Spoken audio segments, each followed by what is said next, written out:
Buenas tardes y buenas noches a todos los presentes que nos acompañan en esta temporada de webinars organizada por la Dirección General de Aeronáutica Civil de Bolivia. En la segunda fecha, con el seminario virtual denominado el Programa Estatal de Seguridad y Creación de Capacidades para la Seguridad Operacional.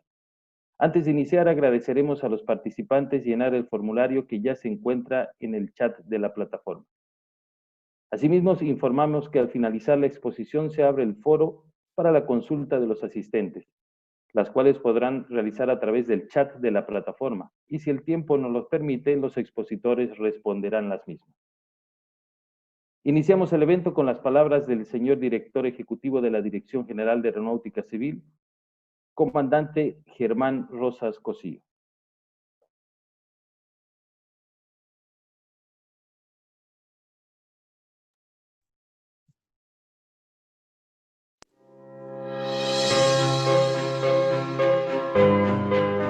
Buenas noches, una vez más, a toda la comunidad aeronáutica que asiste a esta nueva sesión de webinar, reiterando que la Dirección General de Aeronáutica Civil ha programado difundir información sobre el impacto del COVID-19 y las medidas dirigidas a su contención en el Estado Plurinacional de Bolivia en las diferentes especialidades aeronáuticas, en el marco de las disposiciones y protocolos establecidos por la OASI, para la continuidad de las operaciones aéreas a fin de lograr la recuperación de la confianza en la aviación por parte de los usuarios. Es importante destacar que cada webinar cuenta con la presencia de expositores quienes, con su amplia experiencia, nos comparten las lecciones aprendidas en esta pandemia sin precedentes para la aviación civil. Gracias y bienvenidos.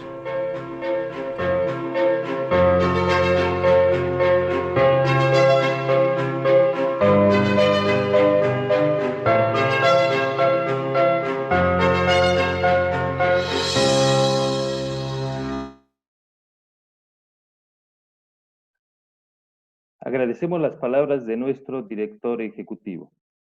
Iniciamos la presentación a cargo del capitán Edgar Chávez. El capitán Chávez es piloto comercial con estudios en Estados Unidos y licencia emitida por la Administración Federal de los Estados Unidos. Gerente propietario de Zenith Flight Miami, empresa de tour aéreos en la ciudad de Miami. Inspector de operaciones en la DGAC desde el año 1988. Trabajó en la elaboración de los primeros reglamentos aeronáuticos bolivianos del año 2000. Se desempeñó como jefe de operaciones de la DGAC e instructor de inspectores de operaciones en reglamentación, manuales guías, vigilancia y certificación. También es instructor y apoyo en la implementación del sistema de gestión de la seguridad operacional de los explotadores aéreos. Evaluador de competencia lingüística y apoyo en la unidad de licencias al personal de la DGAC en la mejora de los procedimientos, reglamentación y vigilancia. Especialista en seguridad operacional y coordinador de la implementación del Programa Estatal de Seguridad Operacional de Bolivia, SSP. Agradecemos una vez más a los participantes y llenar el formulario que ya se encuentra en el chat de la plataforma. Bienvenido, Edgar, la plataforma es tuya. Gracias, Francisco. ¿Se me copia? Fuerte y claro. Fuerte y claro. Gracias. Buenas noches a todos. Ya no hay necesidad que me presente, ya Francisco hizo los honores. Gracias, Francisco. Gracias a todos por participar. Vamos a estar este mes, lo que finaliza el mes y el próximo mes, un número de webinars, los cuales están destinados a tratar de mejorar la aviación en estas épocas de pandemia. El tema que me ha tocado a mí hoy día es el tema del Programa Estatal de la Seguridad Operacional, el SSP, como se llama con las siglas en inglés por el Safety States Program de Estados Unidos, de la FAA, de la OASI. Es necesario que empecemos aclarando para mucha gente que posiblemente está participando en el webinar y no tiene la especialidad en seguridad operacional, explicar un poquito qué es el SSP y cómo está definido, porque mucho tiempo atrás mucha gente tenía un concepto a veces errado de lo que era el SSP. El SSP se define como un conjunto integrado de regulaciones y actividades destinadas a mejorar la seguridad operacional y es un sistema de gestión que sirve para reglamentar y administrar la seguridad operacional de nuestro Estado. El SCP trabaja en conjunto con el SMS de todos los explotadores y de todas los servicios que presta en la aviación, que son requeridos por la normativa que tengan un sistema de gestión de seguridad operacional. Los componentes que lleva el SCP son parecidos a los componentes que tiene el SMS. Tiene 4 componentes. El primer componente, que es la política y objetivos. En el SCP varía un poco de los del SMS, porque en el SCP ya llevan el contexto de la Autoridad Aeronáutica de Aviación, que actualmente se los tiene implementados en elementos críticos. 1, como es legislación; 2, reglamentos; 3, un sistema y funciones estatales; 4, personal técnico; y el 5, que es la orientación técnica y los suministros de información. En el componente número 2 tenemos las obligaciones de otorgación de licencias, certificaciones, y tenemos la resolución de problemas de seguridad operacional como el elemento crítico número 8, y también hay unos aspectos que se incluyen como la investigación de accidentes, la gestión de riesgos de seguridad, la identificación de peligros y las obligaciones del sistema de gestión de seguridad operacional. Entonces eso se parece un poco a los componentes que tienen los explotadores en su SMS. El componente 3 del SCP empieza con el elemento crítico número 7, que es la obligación de vigilancia que tiene la Autoridad Aeronáutica y el rendimiento estatal en seguridad operacional. Y por último, parecido al componente 4 del SCP, es comunicación interna, pero también hay comunicación externa y difusión de información de seguridad operacional. Entonces, la forma de hacer eso es a través también del webinar. Usualmente hacíamos muchos seminarios presenciales, pero ahora en épocas de pandemia y en épocas de prohibiciones estamos en la necesidad de llegar a ustedes a través del Internet, a través del Zoom y diferentes plataformas.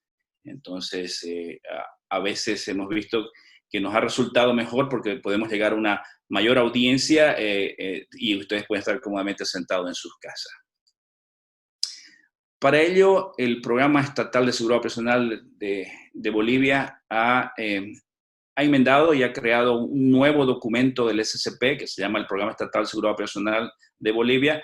Es más completo, más amplio, con todas las enmiendas que se le ha hecho a los documentos de OASI, porque el que teníamos anteriormente era muy genérico. Este documento ya va a estar accesible al público la próxima semana a través de la página web de la DGAC. Bueno, el tema que siempre nos atañe últimamente hablar es cómo está la aviación, ¿no? La aviación ahora está como nunca herida y como nunca está en terapia intensiva. Entonces todos en este momento estamos preocupados en la aviación, y en la Dirección de Aeronáutica, como la OASI, también está preocupado de la aviación dentro de los aspectos económicos, pero también tenemos que abordar los temas de seguridad operacional. Para tal, la OASI ha puesto un documento a disposición de los estados para que les ayude a hacer los análisis de cada uno de sus estados de cómo se está desempeñando la pandemia en cada uno. Entonces yo pongo aquí una gráfica que es una curva de diferentes ingenieros. Esta curva es del ingeniero Pablo Burgos y está con datos actualizados hasta el creo que 20 de julio, como se ven en la gráfica, y nos muestra más o menos que en Bolivia que estamos llegando a la cima, pero no hemos llegado todavía a la meseta, y entonces tiene fechas definidas en las proyecciones para que empecemos a bajar posiblemente fines de año, ¿no? Entonces, estos análisis que se hace dentro de la gestión de la seguridad nos ayuda a entender dónde estamos, hacia dónde estamos yendo y qué necesitamos para empezar a hacer una gestión de seguridad. Esta gráfica es a nivel nacional, pero si vemos gráficas a nivel departamental, vemos que en algunos departamentos la curva, los contagios y las fatalidades han ido en descenso, y hemos hecho un análisis en la DGAC de Bolivia y vemos que el Beni ya está en descenso. Santa Cruz está llegando a la cima, posiblemente en esta próxima semana estemos ya totalmente en la cima y no tengamos más contagios, aunque esas predicciones a veces van variando porque los datos no son efectivos en temas de contagios. Hemos empezado a hacer un análisis un poco más profundo, no tanto en los contagios porque no hay reactivos y eso no ayuda a hacer una predicción efectiva, y hemos empezado a medir los muertos, ¿no? Los muertos es un dato un poco más preciso porque tiene un margen de error más pequeño, ¿no? Hasta los datos del día de ayer teníamos 88 fatalidades en un solo día en Bolivia, ¿no? Estos datos son proporcionados por el World Meter, es una página de medición de datos que incluye los datos de coronavirus. Entonces, como se ve ahí, estamos Bolivia entrando a la meseta, pareciera que estuviera aplanándose, pero los datos de ayer nos muestran que hubo un pequeño ascenso, ¿no? Entonces eso nos ayuda a entender cómo nos está yendo en combatir el virus. Y eso para ponerlo en contexto y comparación, aquí están los datos de Italia, ¿no? En los datos de Italia vieron que la meseta estaba en marzo, ¿no? Alrededor del 28, 27 de marzo. Y ahora los datos del día de ayer son 3 muertos diarios, es mucha diferencia de alrededor de los 900 o 850 muertos diarios que tenía Italia. Esa es una muestra de cómo tendría Bolivia que descender en la curva de fatalidades. Esto no es curva de contagio, es curva de fatalidades, porque como les dije anteriormente es un poco más certero en los datos, dado que la curva de contagios no está muy actualizado, y aunque lo actualizan diariamente, son datos que vienen por lo menos de 2 semanas atrás, y en algunos lugares hay gente contagiada que no ha ido a hacerse la prueba y no se sabe si están positivos. Hay muchos asintomáticos tampoco que ni siquiera se hacen la prueba ni se sabe cuántos asintomáticos hay. Ya se estaba calculando la semana anterior que por lo menos el 30% de los contagiados es asintomático. Entonces es un dato que va a ir variando constantemente, pero la mayoría de los analistas empiezan a ver más certera la curva de las fatalidades. Esta es una foto del accidente de Pakistán. Es una foto triste porque es uno de los primeros accidentes grandes que hemos tenido a nivel mundial dentro de la pandemia, y era cuando Pakistán estaba saliendo de la pandemia. El accidente ocurrió el 22 de mayo desde de Pakistania International Airlines. Es un accidente que llevó más de 90 fatalidades. Al principio se creía, no había un número exacto de fatalidades, pero se fue actualizando los datos. Y es un accidente que puso el mundo entero atento en qué estaba pasando en la aviación internacional y cómo el COVID podía afectar la seguridad de las operaciones. Fue interesante empezar a obtener información preliminar, y dentro de la información preliminar, y el 24 de junio se publicó un informe de 14 páginas del accidente, y parte del extracto de la grabadora de voz de la cabina sugiere que los pilotos estaban ocupados en una conversación no operativa y hablaban sobre la pandemia y la enfermedad del coronavirus, ¿no? Entonces, muestra de cómo la pandemia afecta en la conciencia situacional de las tripulaciones, de todo, no solamente las tripulaciones de vuelo, de todo el mundo. Lo único que se hace es hablar del coronavirus, de los datos del coronavirus, de quién se enfermó, de cuándo va a salir a trabajar, de cuándo va a mejorar. Entonces es algo que está en la mente de todas las personas y no ayuda a concentrarse en el trabajo. Este accidente tuvo muchas repercusiones porque empezaron a salir elementos proporcionados por la misma autoridad aeronáutica pakistaní acerca de la dudosa examinación de las licencias, que se mencionaba que habían personas que tomaban licencias a nombre de algunos pilotos. Entonces había un porcentaje alto de licencias que no eran propias. Cuando se ve un accidente, siempre se dice que es el pico del iceberg, ¿no? Debajo del accidente es mucho más grande de lo que es el accidente, y hay mucha más información que es importante rescatarla y ayudarla ¿por qué? Para hacer las gestiones de seguridad. Después de un accidente se ve que hay juicios de responsabilidades por daño y perjuicios, hay aumento de las primas de los seguros, hay pérdida de productividad del personal, hay recuperación y traslado de las aeronaves, y hay un costo de investigaciones internas. Hay un costo de reemplazo de equipo a corto plazo y daño a la reputación de la organización.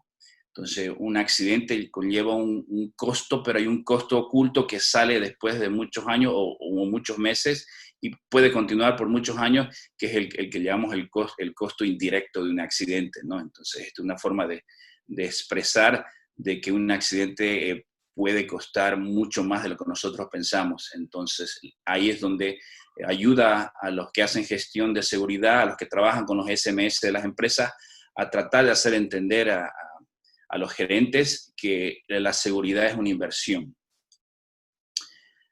Parte de las acciones que se tomaron de los costos del accidente es que la Unión Europea tomó conciencia de lo que estaba pasando en la aerolínea y en el país con las certificaciones de los pilotos, y la agencia EASA mandó una advertencia a sus Estados miembros de que no acepten los pilotos de las operaciones de Pakistán, ¿no? Es algo devastador para cualquier pakistaní que tiene una licencia.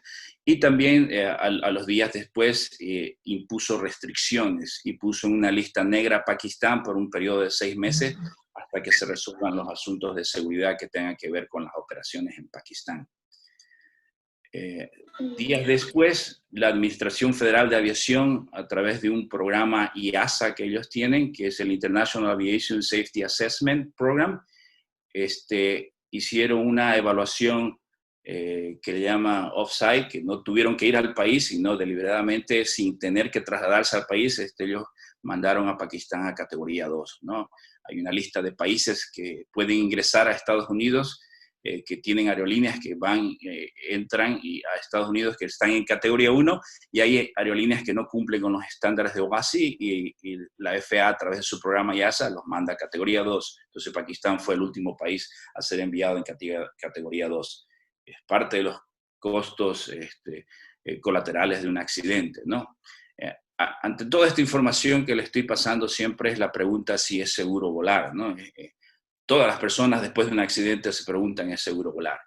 Bueno, la data nos dice que es seguro volar y va a ser seguro volar por un buen tiempo mientras más tengamos los estándares de seguridad.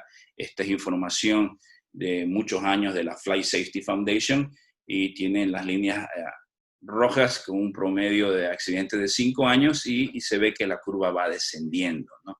Entonces, con las reglamentaciones y las gestiones de seguridad que hacen los estados, que impulsa OASI y que implementan a las organizaciones y las líneas aéreas, eso ayuda a disminuir la tasa de accidentes y demostrar que la aviación está moviéndose hacia la seguridad.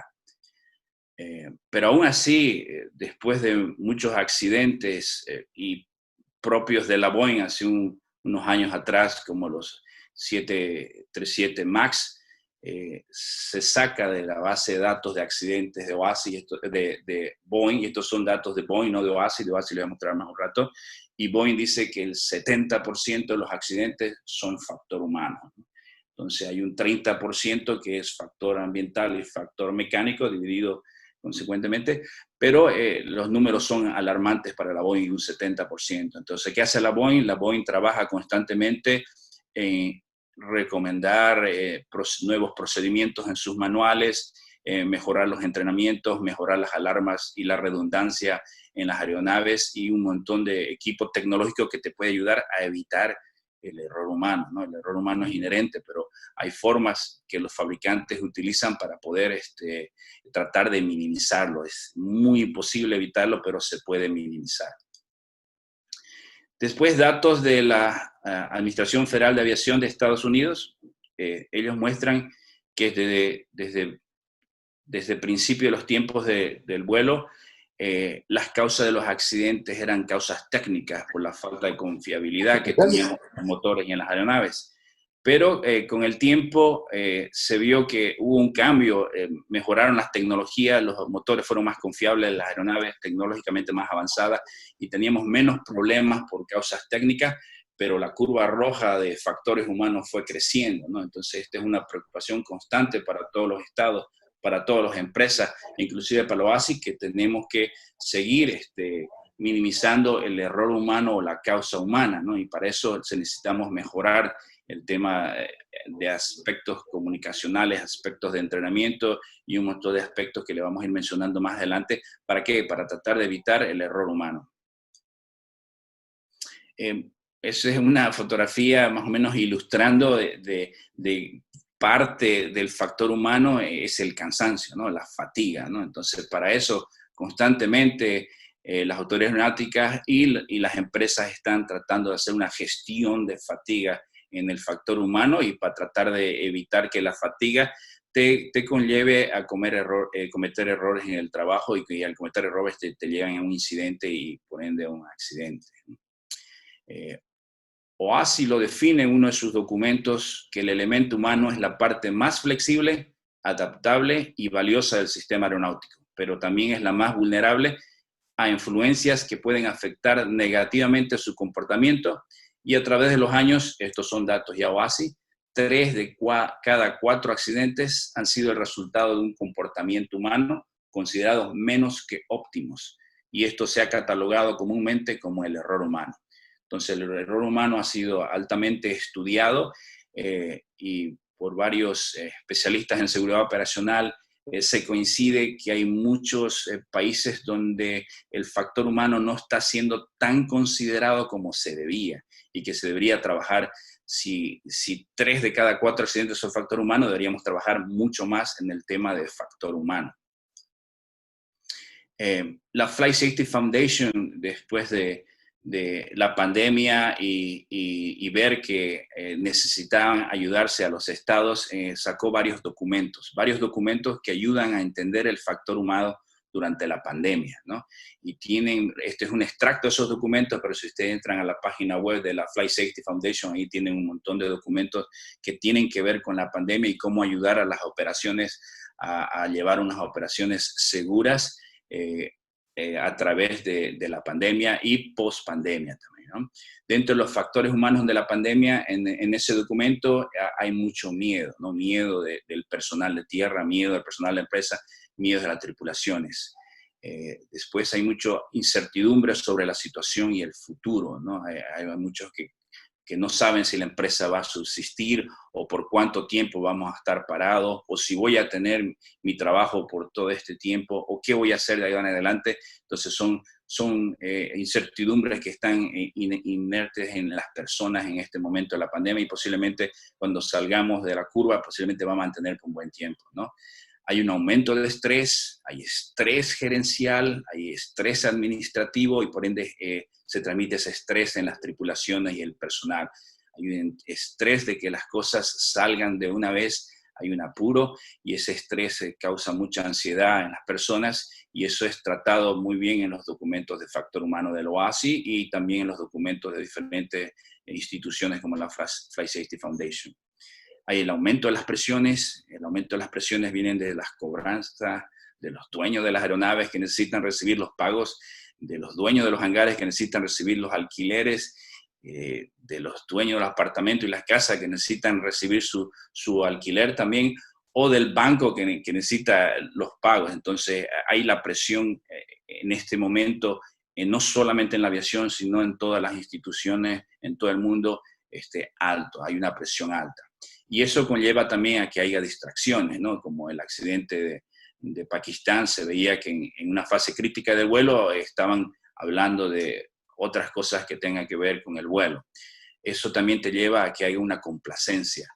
Se toma como que hemos parado de operar y podemos volver a operar como si fuera normal y eso te lleva a una complacencia que no es buena y deberíamos tomarla en cuenta. Entonces el documento de la Flight Safety Foundation habla muy profundo de eso y es muy bueno que ustedes entren a su página web y echen una ojeada que les va a ayudar mucho a entender.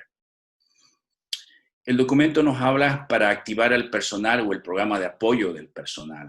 Entonces, el documento habla que hay que activar gerentes internos de factores humanos si es que estuvieran disponibles en las empresas. Yo sé que hay muchas empresas que no tienen personal que trata el tema de factor humano y en muchas reuniones internacionales y sudamericanas lo he tratado con diferentes estados y las líneas aéreas grandes mayormente son las que tienen personal que tiene esa especialidad en factores humanos, ¿no? Especialmente en aviación, ¿no? Pero no muchos lo tienen y el área de recursos humanos mayormente no trata estos temas, sino se dedica más bien a que se paguen los salarios, se hagan memos, estén los contratos bien y que se están yendo a tiempo y si están trabajando, pero no tocan el aspecto humano.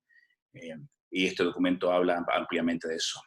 hay que ofrecer apoyo a las partes de los departamentos de recursos humanos, hay que se considere crear una comunidad de compañía para el apoyo mutuo y se considere la extensión de apoyo del personal despedido, ¿no? Entonces, son muchos aspectos que tienen que tomarse en cuenta.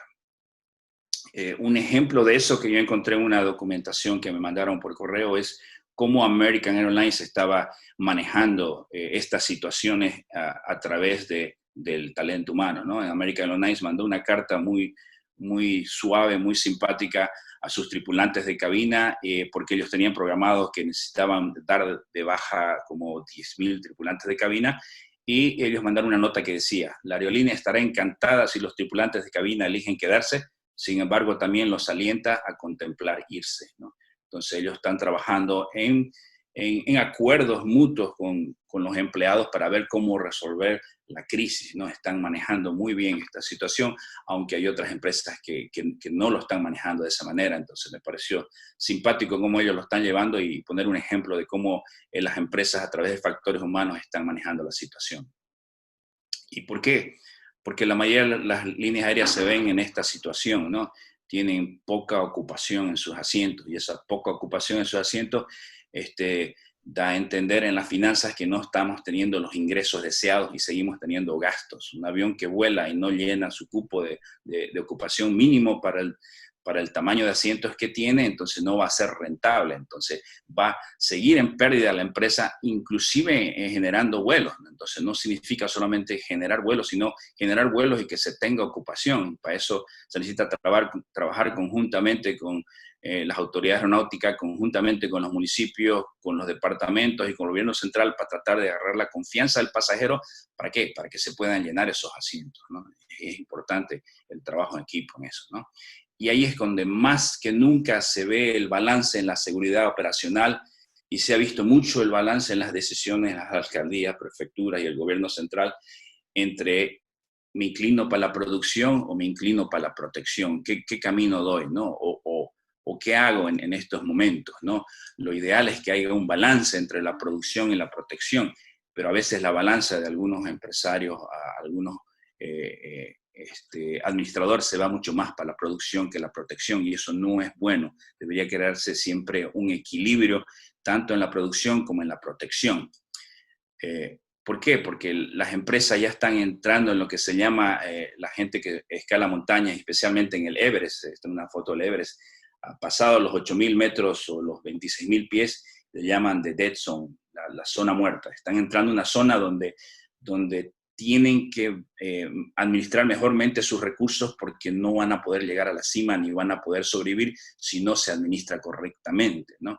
Entonces todos están entrando en un modo ahorro, todos un modo reorganización, todos están entrando en un modo que les ayude a sobrevivir el dead zone, ¿no? Entonces, a nivel mundial hay mucha especulación de quiénes son las empresas que van a sobrevivir. Y las empresas que van a sobrevivir es la que mejor administren en esos 8.000 pies, como lo hacen en el Everest. Hay mucha gente que se entrena años para poder subir el Everest, pero hacen una buena administración de su entrenamiento, de su respiración, de su aclimatación, de su condición física, que les ayuda a combatir esa parte del dead zone. En esa parte llevan oxígeno la mayoría de la gente, aunque ya hay alpinistas que han subido a la cima del Everest sin oxígeno, entonces han tenido una mejor preparación y han demostrado que se puede llegar pasado el dead zone de los 8.000 metros sin oxígeno.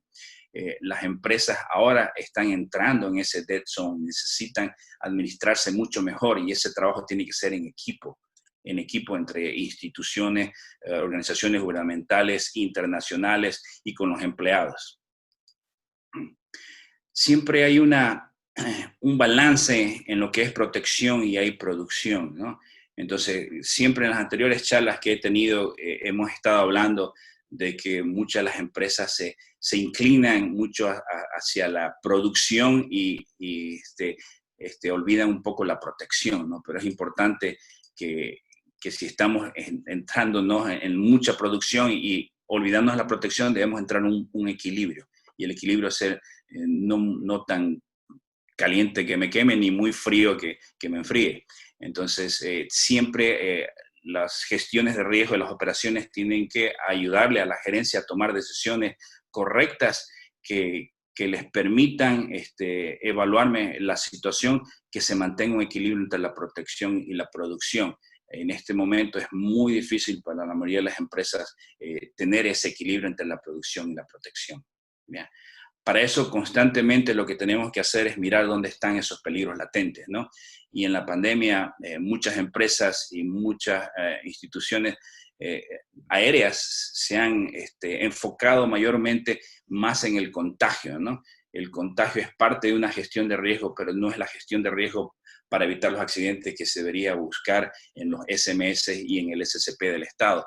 Los peligros latentes que debemos buscar mayormente están en qué peligros nos está llevando la pandemia que pueden producir un accidente como el accidente de Pakistán.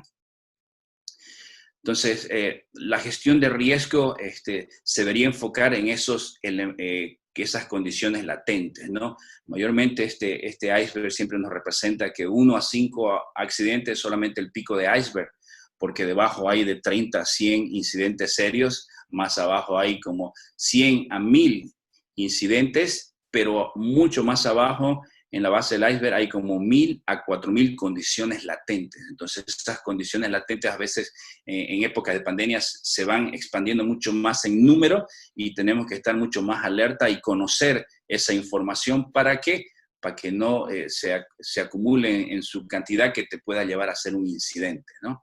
Entonces, actualmente la mayoría de las empresas tienen un conocimiento real de sus accidentes pasados, de sus incidentes, inclusive parcial de sus incidentes, pero poco conocimiento de sus condiciones latentes. Entonces tenemos que enfocarnos siempre en las condiciones latentes emergentes del producto de la pandemia, ¿no?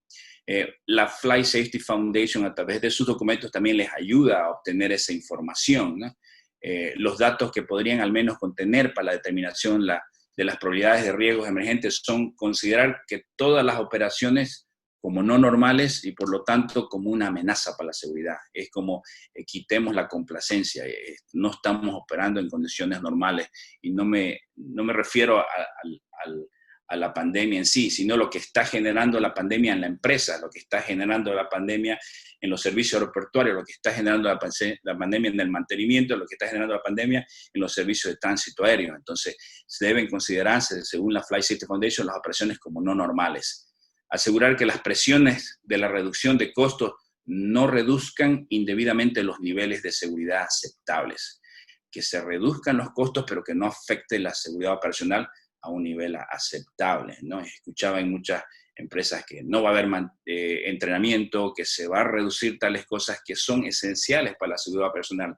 Puede haber reducción en muchas partes, pero esos elementos esenciales para la seguridad operacional no deberían ser reducidos drásticamente. Debería haber una pequeña reducción, pero no esa consideración. Hay que usar un posible cambio de cultura a medida que la empresa u organización cambia un pensamiento de supervivencia. Entonces, culturalmente la empresa tiene que readaptarse y tiene que trabajar en conjunto con toda la organización, porque estamos entrando en otra era, es la era del pensamiento de la supervivencia, estamos entrando al dead zone, estamos ahí donde si no hacemos las cosas bien, posiblemente la empresa no vaya a sobrevivir, y es mucha presión para los empleados y es demasiada presión, mucho más para los gerentes y los dueños de las empresas. Hay que asegurar que haya suficiente personal disponible acorde al nivel real de las operaciones. Hay empresas que hacen reducción de personal, pero no consideran qué personal es necesario para que pueda llevar mis operaciones. Hay que tomar en cuenta que los niveles de riesgo de cada vuelo cambiarán de un destino a otro y con cada tipo de operación debido al estado de la progresión de la crisis, ¿no? Entonces, sabemos nosotros en todas las reuniones que hemos tenido cómo se está manejando la situación de la crisis en Bolivia. Pero cuando salgamos a los vuelos internacionales no sabemos cómo es la situación de otros aeródromos, cómo es la situación de otros estados, cómo es la situación de las operaciones de esos aeropuertos, y eso tiene que tomarse en consideración y hay que hacer una gestión de riesgo. Hay que asegurar el uso continuo del sistema de gestión de seguridad en todo su potencial. Entonces, es ahora más que nunca que debe asegurarse que la gestión de seguridad tiene que estar en su pleno potencial, porque las alarmas están sonando, estamos entrando en el dead zone, estamos en modo de supervivencia y hay muchas más cosas que pueden salir más. Es imposible que hagamos disminución a la gestión de riesgo. Es donde la gestión de riesgos más tiene que trabajar. Es donde los explotadores tienen que tener una mejor asesoramiento hacia sus supervisores, hacia sus gerentes, acerca de los peligros potenciales si se disminuyen ciertos costos en ciertas áreas imprescindibles para la seguridad de los vuelos. Hay que asegurar que existe una comunicación efectiva tanto interna como externa, ¿no? Hay muchas empresas que los gerentes o los empleados se ponen una burbuja y no expresan lo que está pasando, no hay muy buena comunicación, no hay un buen feedback vertical, horizontal, y necesitan en estos momentos trabajar conjuntamente, no solamente entre empresas, sino trabajar entre instituciones, entre explotadores aéreos de aeródromos, ATC, inclusive con la Autoridad Aeronáutica, para ver cómo podemos trabajar todos esos peligros existentes y emergentes a razón de la pandemia. Hay que considerar que la capacitación no se degrade. Muchas veces hemos escuchado, y lo hemos escuchado en la misma DGAC, que estamos hasta la misma DGAC en un modo también de supervivencia, y muchas veces nuestra parte administrativa nos dice no va a haber capacitación, y nosotros tenemos que hacerle entender a nuestros superiores, a los administrativos, que no puede no haber capacitación. Más bien en estos momentos de crisis es cuando la capacitación tiene que enfocarse en ciertas áreas específicas a la gestión de riesgo, de dónde las cosas podrían salir mal. Hay que asegurar que los planes de respuesta de emergencia consideren el personal requerido necesario en el plan. A veces se hace recorte en las áreas donde no se utilizan. Entonces dicen, si tengo mucho personal en esta área de mi respuesta de emergencia, no la voy a necesitar, y empiezo a hacer recortes. Y cuando ocurre un incidente y activo mi plan, no tengo el personal necesario, o el personal que estaba en los documentos o que estaba entrenado ha sido cambiado, entonces eso degrada también la supervivencia de los pasajeros después de un incidente, un accidente, ¿no? Hay que considerar el nivel de rotación del personal. Hay muchas empresas que están empezando a reducir personal y no toman en consideración la importancia de cuidar cierto personal clave para la seguridad de las operaciones. Entonces, no debemos ser reactivos, ¿no? Es grave cuando ocurre un accidente y se empiezan a hacer los análisis y empiezan a hacer los estudios de qué salió mal en el error humano, ¿no? De qué pasó.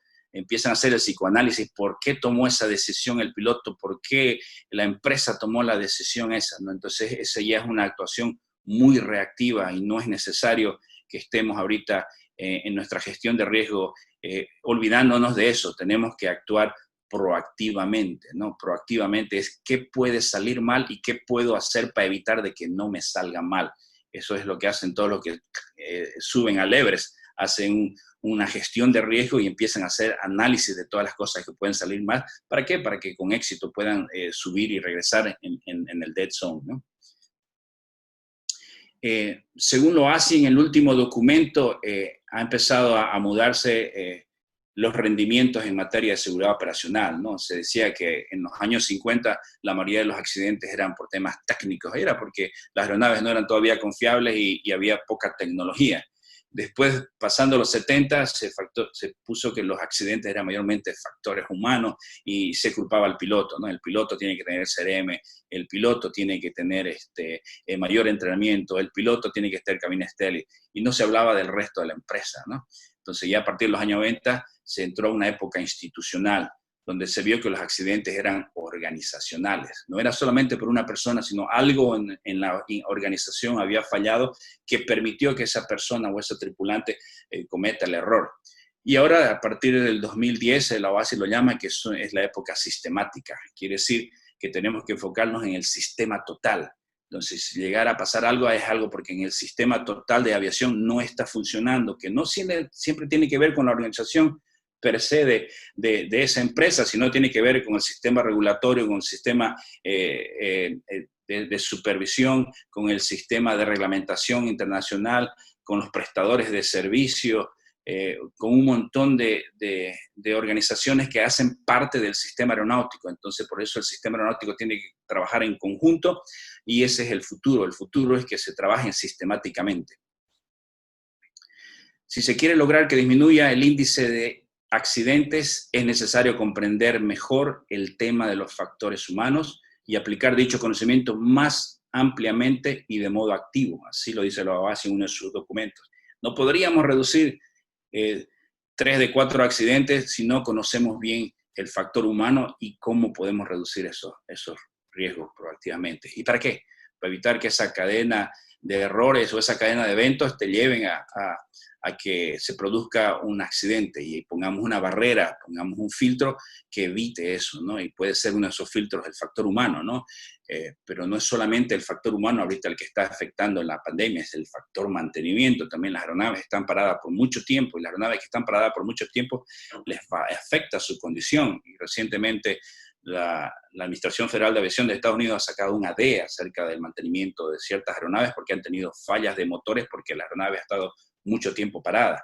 Y para eso también en este grupo de seminarios hay un seminario en tema de mantenimiento y los invito a las personas interesadas en la seguridad operacional que atiendan ese seminario en temas de mantenimiento porque hay un especialista de diferentes áreas que les va a explicar cómo se hace una conservación de aeronaves y cuáles son los aspectos que hay que tocar para retornar esas aeronaves a servicio. Las funciones vitales para luchar contra la crisis mundial ahorita en el COVID, y esto es plasmado del último documento de OASI que salió especialmente para el COVID, le llaman las 3 Cs: cooperar, colaborar y comunicar. El OASI dice que no hay otra forma ahorita de superar la crisis mundial de la aviación, que es la más grande que se ha visto en la historia de la aviación, si no se cumplen con esas 3 Cs: cooperar, colaborar y comunicar. Y por último, en medio de la crisis, la seguridad de las operaciones aún debe prevalecer. Entonces, la seguridad tiene que tener sus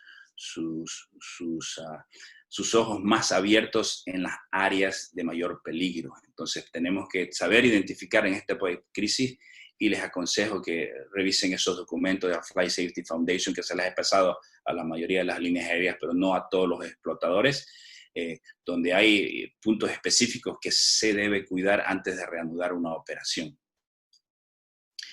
¿Por qué? Porque tenemos el pasajero final, que es el cliente de todos y el que está más preocupado por la enfermedad y también es estar preocupado por su seguridad, ¿no? El que anda nervioso, el que anda con más estrés y que por necesidad necesita viajar, y tenemos que cuidar las vidas humanas. Tenemos que seguir siendo el transporte más seguro de todos, ¿no? Entonces, para eso necesitamos mejorar nuestros sistemas de seguridad enfocados en las áreas específicas que les he mencionado que tengan que ver con la seguridad operacional en épocas de pandemia. Les agradezco a todos por el tiempo. Francisco creo que tiene el tiempo cabal que me habían programado y no sé, estoy atento a las preguntas, Francisco. Muchas gracias, Edgar. Excelente presentación, algo muy preciso referente a lo que es la gestión de la seguridad operacional y, bueno, al inicio de tu explicación de lo que es el Programa Estatal de Seguridad del Estado boliviano. Bueno, comentarles a los participantes que a partir de este momento iniciamos las rondas de preguntas, las cuales pueden ser a través del chat de la plataforma.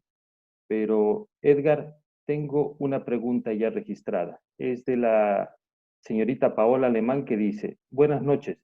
Mi consulta es, ¿qué instituciones u organizaciones forman parte del SSP en Bolivia? Muy buena pregunta. En realidad todo lo que tenga que ver con aviación forma parte del SSP. El SSP no es el programa de seguridad de la DGAC. El SSP es el programa de seguridad del Estado, que ha sido delegado por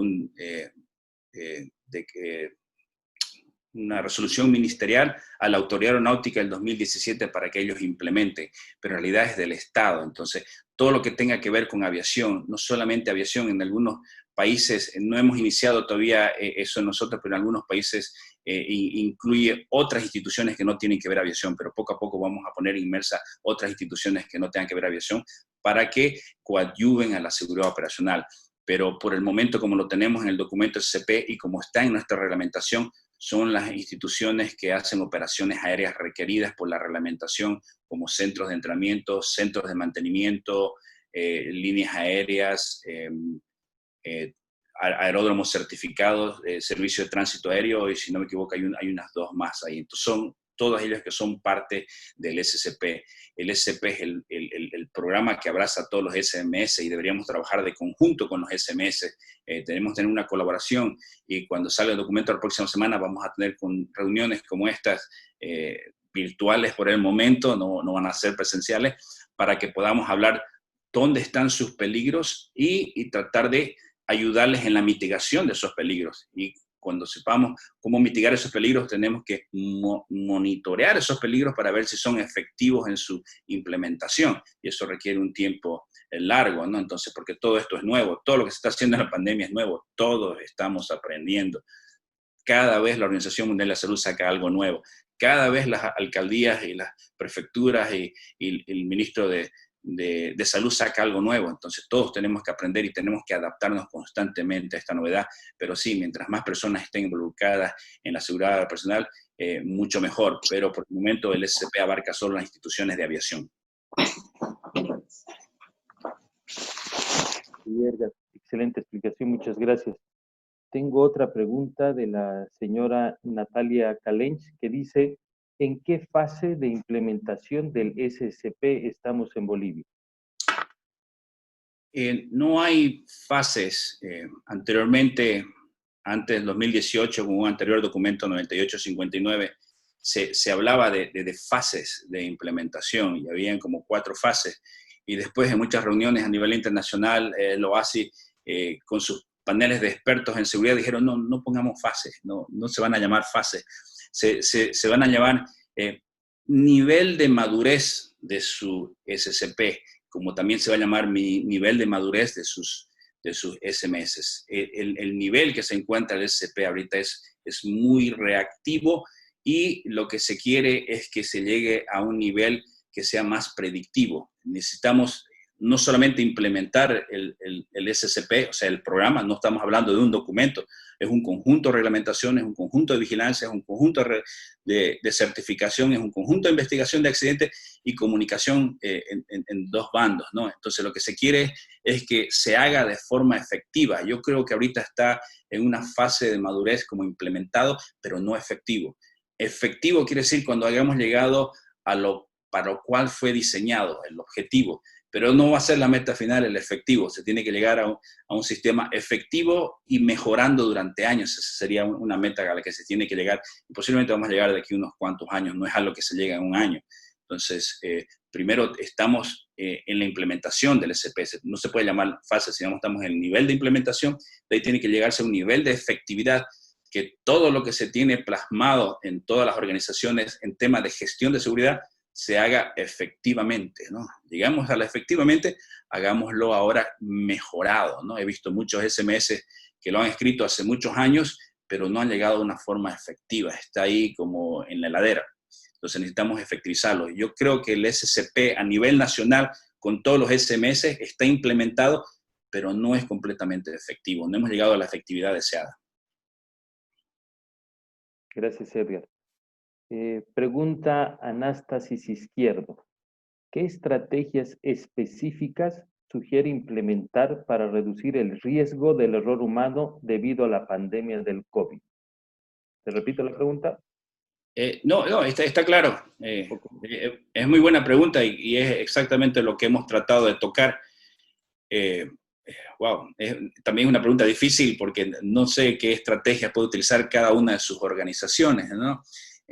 La estrategia que está utilizando la DGAC es tratar de colaborar con todas las instituciones, ¿no? Y estamos colaborando a que la aviación vuelva a surgir. Entonces estamos ayudando en que vuelvan a operar, pero en forma segura. Entonces estamos haciendo ciertas gestiones de seguridad donde estamos flexibilizando la norma, pero no flexibilizando la norma en que te doy, pero te doy por darte. Te doy, pero mantenemos un margen de seguridad que te permita operar en forma segura, y algunos exploradores no lo están entendiendo. Entonces estamos colaborando de esa forma en la gestión, y hemos hecho un panelista de grupo de inspectores que constantemente se reúnen y observan las propuestas que hacen los explotadores en temas de seguridad para las exenciones y le estamos colaborando de esa manera, ¿no?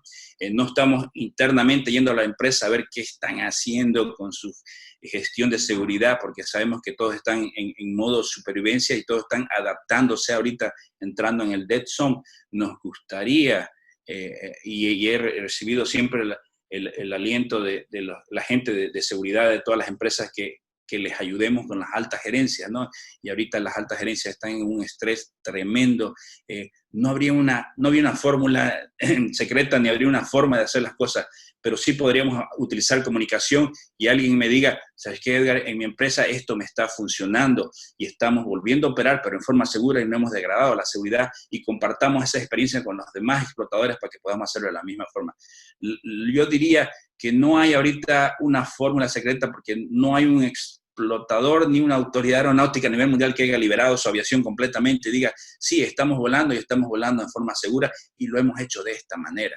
Entonces, todos estamos ahorita aprendiendo, todos estamos experimentando, es algo nuevo, estamos escalando un cerro nuevo, un nuevo dead zone donde nunca hemos estado y no sabemos cómo va a reaccionar, no sabemos de aquí 10 días, 20 días, qué va a pasar con la aviación en temas de seguridad, y todos están preocupados. Pero efectivamente yo les pido que trabajen en gestionar sus peligros y tratar de mitigarlos con sus gerentes y administrativos, y los vamos a colaborar con una comunicación muy estrecha entre la Dirección de Aeronáutica y ustedes para poder ayudarlos a mejorar esa gestión. Ok, Edgar, bueno, son dos preguntas, pero que tienen el mismo enfoque, ¿sí? Dice, tomando en cuenta la pandemia y la afectación que sufren los centros de instrucción de aeronáutica civil en cuanto al vuelo, ¿la DGAC está trabajando en algún protocolo de bioseguridad para poder realizar los vuelos de instrucción? Creo que ayer analizamos también parte de esta pregunta, ¿no es cierto? Claro. Bueno, la DGAC en sí no está trabajando protocolos, pero se ha recibido los protocolos que se trabajó un panel de expertos en temas, no de bioseguridad, pero de seguridad, de bioseguridad, porque no tenemos todavía en la DGAC especialistas en bioseguridad que puedan trabajar en esos documentos, y les dice qué se puede hacer para iniciar las operaciones bioseguridamente seguras, se puede decir, ¿no? No el tema de seguridad, de la protección de la seguridad operacional, sino en tema de bioseguridad. Pero mayormente esos documentos de los especialistas a nivel latinoamericano se apoyan siempre en la OMS, se apoyan en diferentes documentos de otros estados que tengan que ver con bioseguridad. Los verdaderos especialistas en bioseguridad son los que pueden darte la respuesta, pero la DGAC no. La DGAC más se está ocupando del tema de la seguridad operacional. Que el tema del virus y la pandemia no te afecte emocionalmente, no te afecte tanto económicamente que degrade tu seguridad. En eso estamos preocupados. Pero no estamos trabajando en un documento, pero sí hay especialistas y la DGAC puede proporcionarte un documento para escuelas de vuelo que se trabajó específicamente en temas de bioseguridad, pero no es la palabra final de la DGAC, porque esos documentos son plasmados de especialistas en bioseguridad. Gracias, Edgar. Hay otra pregunta que dice, a nivel mundial, ¿se han identificado ya peligros comunes o tendencias específicos que provienen de la coyuntura actual? Bueno, hace mucho tiempo se tomó muy en cuenta el tema económico. El tema económico afecta a la seguridad, porque cuando la economía está tambaleando en las empresas, se economiza en entrenamiento, se economiza en mantenimiento, se economiza en supervisión, se economiza en seguridad, se economiza en muchas cosas que son propias de la seguridad que tiene que funcionar en forma segura, ¿no? Entonces, mayormente no podemos ahorita decir en qué están trabajando porque todos están en modo de supervivencia, ¿no? Lo que sí, mayormente lo que se tiene que hacer es trabajar en las áreas de factor humano con sus empleados, ¿ya? Y tratar de manejar el factor humano, tanto psicológico, estrés, los miedos, la estabilidad laboral, que no afecte su desempeño laboral, más que todo en eso. Y ahora seguramente se van a enfocar, mientras más pasa el tiempo, que las aeronaves paradas no afecten la aeronalidad de las aeronaves, son las propias de ahorita a nivel mundial.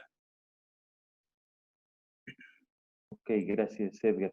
Bueno, hay una pregunta que nuevamente la formula el señor Sibar Terán, pero creo que ya diste respuesta, ¿no? En la pregunta antes de la que acabas de responder, que es, siguiendo la lógica de las 3 Cs, ¿no? ¿Qué acciones está tomando la DGAC para coordinar los planes de contingencia y protocolos de bioseguridad con la comunidad aeronáutica? Creo que ya diste respuesta Sí. según lo que respondiste. Especialmente Alejandra podría responder cuando le toque en otros días, pero se ha hecho tratar de hacer, especialmente en líneas aéreas, una armonización de sus protocolos de bioseguridad. Lo mismo aviación general y lo mismo los centros de entrenamiento. Pero nosotros no podemos dar los tips en bioseguridad porque no es nuestra especialidad. Y siempre le hemos dicho, hablen con los especialistas en salud, ¿no? Ellos son los que saben, pero hasta los especialistas de salud están aprendiendo porque primero decían no usen barbijo, a no ser que esté infectado, después no, todos usen barbijo, después el virus no está en el aire y ahora el virus está en el aire y todo sobre el camino vamos aprendiendo y algo nuevo va a salir. Entonces, si aplican un procedimiento de bioseguridad, ese procedimiento de bioseguridad tiene que estar muy alerta de que sea cambiante, acorde al cambio en las noticias y las políticas de seguridad a nivel nacional e internacional, y tiene que ser enmendado constantemente porque siempre algo va a ir modificándose y estamos aprendiendo en el camino. Ok, gracias. Bueno, y también para reforzar, ayer en la webinar que llevamos adelante, yo comenté que hoy día se firmó una circular instructiva para los CIACs y SEACs, en la cual determina que se considera retomar las operaciones de vuelo, como también las prácticas que se requieran a nivel presencial. Esa circular ya está disponible en la página web de la DGAC. Cualquiera que quiera consultar cuáles son los procedimientos para retomar las operaciones de vuelo, las prácticas que sean necesarias, como les comento, ya está accesible en la página web. Una pregunta más, Edgar. Hablando de niveles aceptables en materia de seguridad operacional, la DGAC, el SCP particularmente, ¿cuenta con datos e indicadores para monitorear este rendimiento durante y después de la pandemia? En el nuevo documento, y a partir de ahora van a salir datos, pero son muy reactivos, ¿ya? No hemos todavía llegado a la data proactiva. Lo ideal es llegar a la data proactiva, o sea, a la parte de abajo del iceberg, pero para que lleguemos a esos indicadores necesitamos la data de los explotadores, porque la DGAC no tiene toda la data. La DGAC tiene la data de los accidentes, que es reactiva, tiene la data de la vigilancia, que es lo que está pasando y qué no están cumpliendo.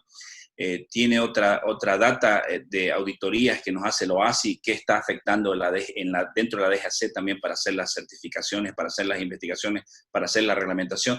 Tenemos ese tipo de data, pero necesitamos más data. Lo ideal para hacer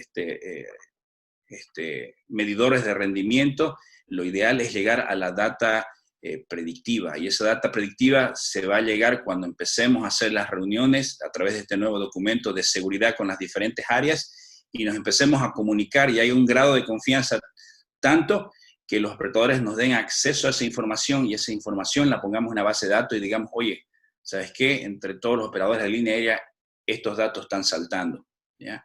Hay peligros aquí que necesitamos minimizarlos, entonces pongamos un indicador ahí, ¿ya?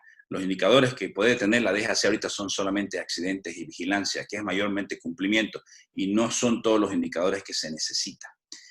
Yo te podría decir con data reactiva que tenemos tanto número de accidentes y necesitamos bajarlo a este número de accidentes, pero esa data no te va a servir a vos porque no son tus accidentes, pero vos me vas a ayudar a disminuir esos accidentes. Pero la data predictiva que tengo sobre peligros, eso sí, te va a ayudar porque te voy a decir, mira, entre los diferentes explotadores he encontrado estos peligros aquí que están saltando y necesitamos disminuirlos y posiblemente los tenés vos. Y ponerlos en tu SMS porque tenés que vigilarlos y que no llegue a un nivel que ponga en peligro la operación y sea un nivel aceptable.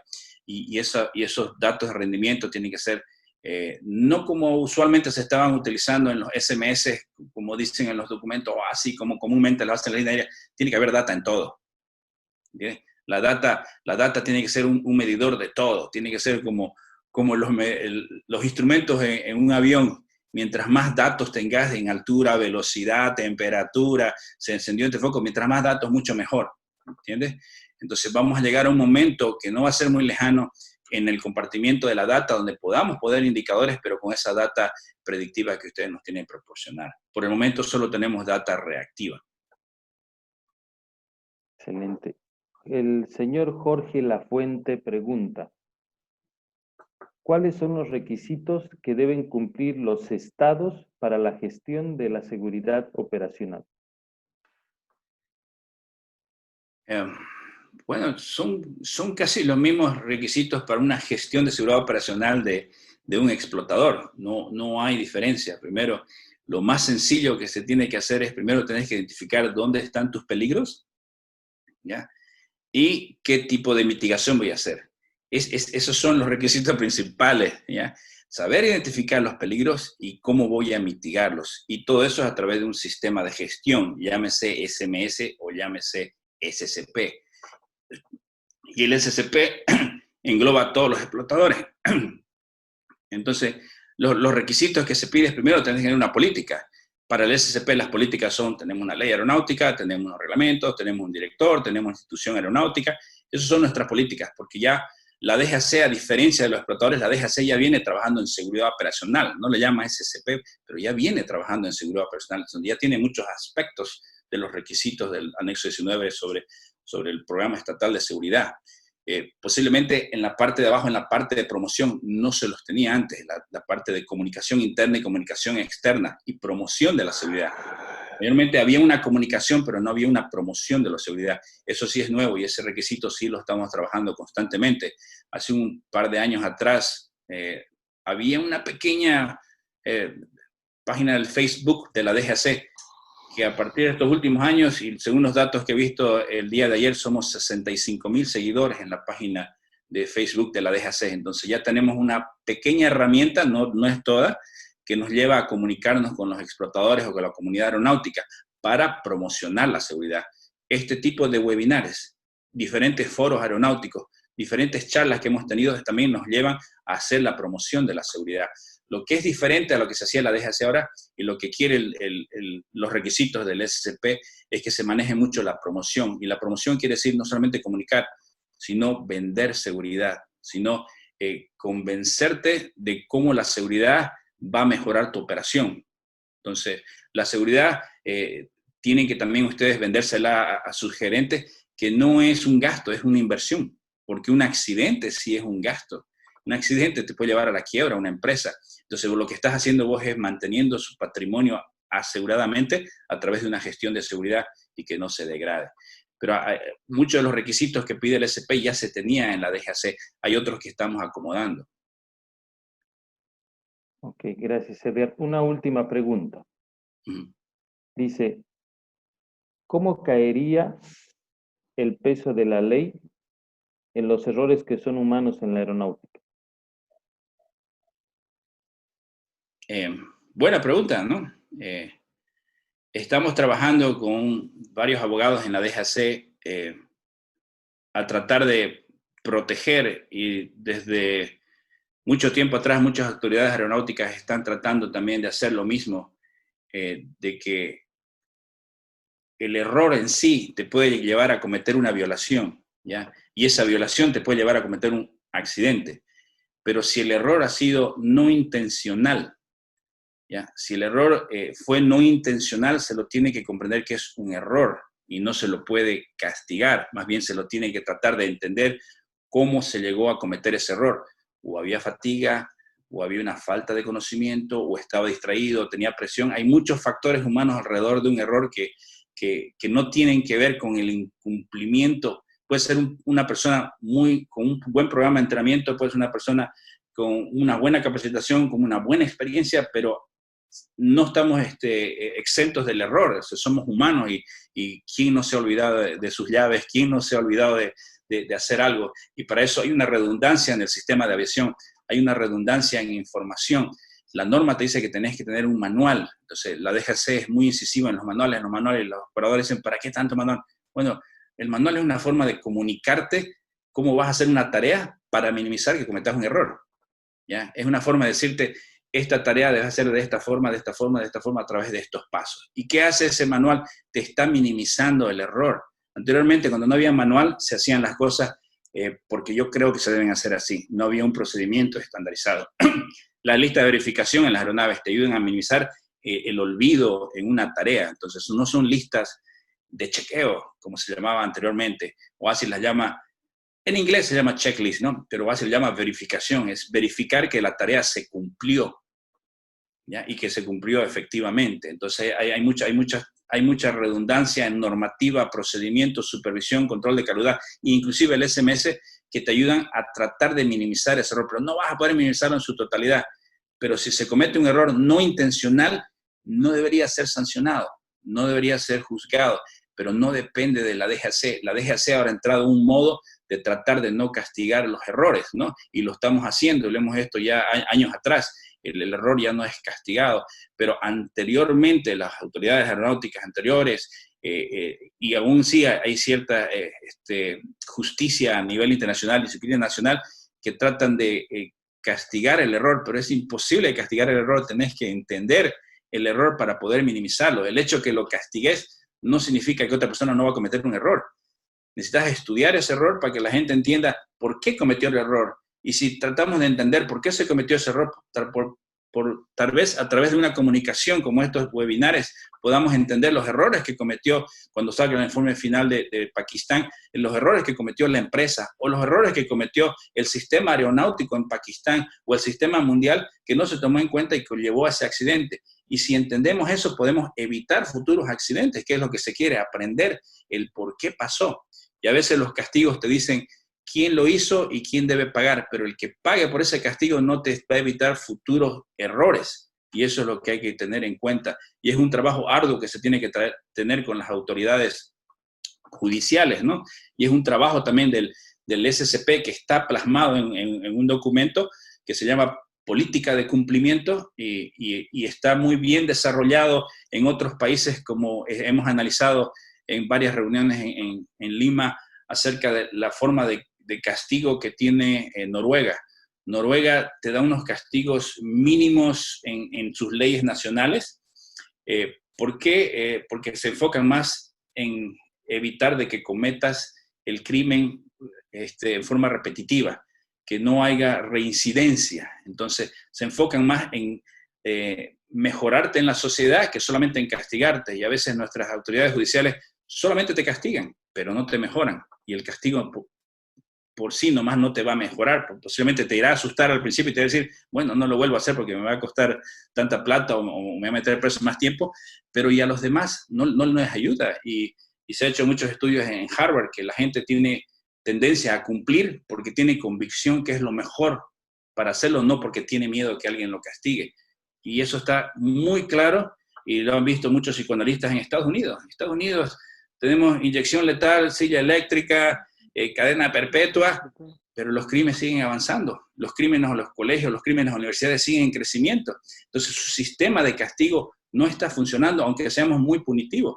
Lo que tenemos que hacer es tratar de entender el por qué está pasando. Y hay muchos psicoanalistas que están diciendo, bueno, la sociedad se ha degradado en los Estados Unidos, por eso hay más crímenes. El padre trabaja, la madre trabaja, el niño se cría solo, hay demasiado bullying en el colegio, los profesores no le tienen paciencia a los alumnos, y entonces hay una sociedad que se está degradando, que no está ayudando. El castigar a esas personas ni siquiera está funcionando, porque hay crímenes masivos que se hacen y el asesino se suicida. Como diciendo, ya, ¿qué me vas a castigar y qué vas a solucionar? Porque ya me suicidé. Entonces, no es solamente el castigar, hay que tratar de entender pues, el por qué está pasando, ¿no? Entonces, dentro del factor humano hay que ser me he tenido que leer muchos artículos y ver videos de psicoanalistas, ¿no? Los psicoanalistas tratan de entender el por qué la gente toma ciertas decisiones y hace ciertas acciones, ¿no? Y es muy importante, y en nuestros países no estamos muy enfocados en trabajar esa parte del error humano. Entonces, lo que hacemos nosotros es proteger los informes finales de las investigaciones, que no lleven el nombre del piloto, que se ponga una cláusula en el informe de investigación que esto no puede ser punitivo. Entonces, si un abogado agarra este informe y lee que no puede ser punitivo y llevar a juicio, el abogado va a tener que hacer su propia investigación. Entonces, tratando también de proteger legalmente nuestra información de seguridad. Y entonces, dentro del SCP estamos creando una propia base de datos donde la información de seguridad que ustedes proporcionen a la DGAC, donde digan, aquí están mis problemas, esa información sea protegida por una ley que nadie la puede usar. Porque si no la protejo por una ley, no voy a poder avanzar con esa información. Y si no puedo avanzar, la gente no me va a confiar su información y no voy a poder saber dónde están los problemas. Y necesito saber dónde están esos problemas. La DGAC necesita en su SCP saber dónde están los problemas. ¿Para qué? Para comunicárselos a ustedes y decirles, cuidado, hay un problema aquí, hay un problema acá. Sin dar nombre de empresa, sin dar cuándo pasó. Solamente hay un problema que necesitamos trabajarlo, ¿no? Y ahorita, parte de eso le estoy diciendo, que el problema en Latinoamérica, el problema en Bolivia es el factor humano, ¿ya? El factor humano es muy olvidado a nivel latinoamericano y muchos especialistas en seguridad nos lo han dicho. El factor humano no se lo toma en cuenta. Cuando ves los cursos de factores humanos en las empresas aéreas, 4 horas, 3 horas. Cuando ves los cursos de factores humanos CRM en Delta Airlines, son 6 días de cursos de factores humanos y CRM. 6 días. Para que veas cómo esas empresas toman el factor humano más en serio. Entonces, es algo que tenemos que trabajar, pero tenemos que trabajar con los estratos judiciales también. Y hemos tomado conocimiento de eso, con cómo otros países han llegado a acuerdos con los estratos judiciales de proteger esa información. Y es una conversación con los estratos judiciales en que, ok, yo investigo mis casos, pero yo te doy los datos factuales, pero no te digo el por qué pasó, eso tenés que investigarlo vos. Yo te digo que se cayó, pero vos tenés que investigar por qué se cayó. Esa investigación que yo estoy haciendo por qué se cayó me ayuda a proteger esa información y me ayuda a mejorar la seguridad. Vos solamente querés castigar, pero tu castigo no va a mejorar absolutamente nada. Entonces somos una sociedad muy punitiva, pero no estamos mejorando nada. Entonces necesitamos cambiar esa mentalidad. Por eso le digo, el sistema de seguridad tiene que ser sistemático, ¿ya? Y en un momento el SCP tiene que abarcar también a los extractos judiciales, ¿no? Sería bonito que se haga, pero el alcance de la DGAC no llega hasta eso, pero podemos llegar hasta eso. No sé si pude responder a la pregunta. Excelente, Edgar. Bueno, recordarles a los asistentes que las preguntas que nos hayan respondido ya están registradas en el chat. Vamos a dar respuesta a estos mismos a través de los formularios, aquellos que hayan registrado su correo electrónico para poder dar respuesta a las preguntas registradas en el chat. Edgar, excelente presentación. Muchas gracias. Respuestas muy precisas a los cuestionamientos por parte de los asistentes. Bueno, hemos llegado al final de esta segunda webinar de una temporada de 8 seminarios virtuales, invitando a todos ustedes a seguirnos el día jueves 6 de agosto con el webinar Las mejores prácticas de aplicación de procedimientos de bioseguridad de los estados ante el retorno de operaciones aéreas. Me despido con una frase de Charles Darwin que dice: no es la especie más fuerte la que sobrevive, ni la más inteligente, sino la que responde mejor al cambio. Muchas gracias y buenas noches. Gracias a todos por su participación y los esperamos en los próximos. Gracias. Gracias.